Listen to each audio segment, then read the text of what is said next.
Effortless English by A.J. Hogue. Chapter 1. A better way to speak English. If you pick up this book, chances are you wanted to speak English for a while.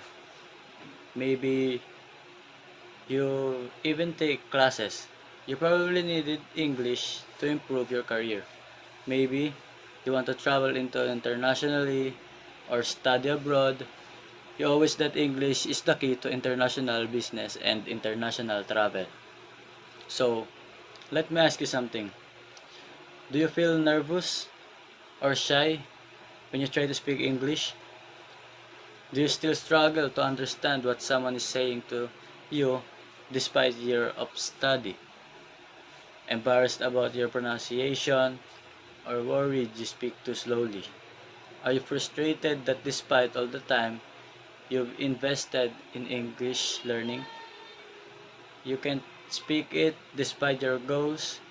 It's difficult to you actually use English to your job, travels, or studies.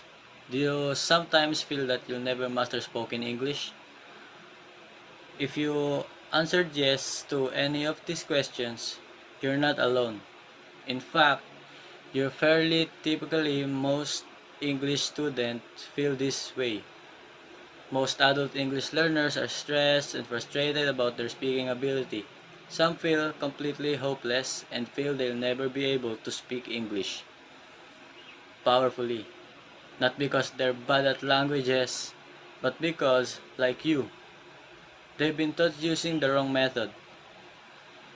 The good thing is that it doesn't have to like this.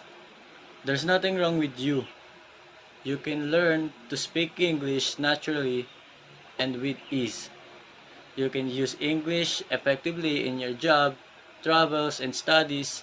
You can feel relaxed and confident every time you speak English. In fact, as a long-time English teachers, I've helped thousands of the students all over the world become fluent and powerful English speakers. How did I do it?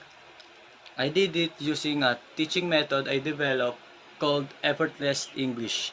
Effortless English enables you to learn English naturally and automatically the way children learn before they enter school. Too often, English classes get focused on tests, textbooks, grades, and levels that students forget why they're there in the first place. They forget about the real world, goals of a more successful careers, and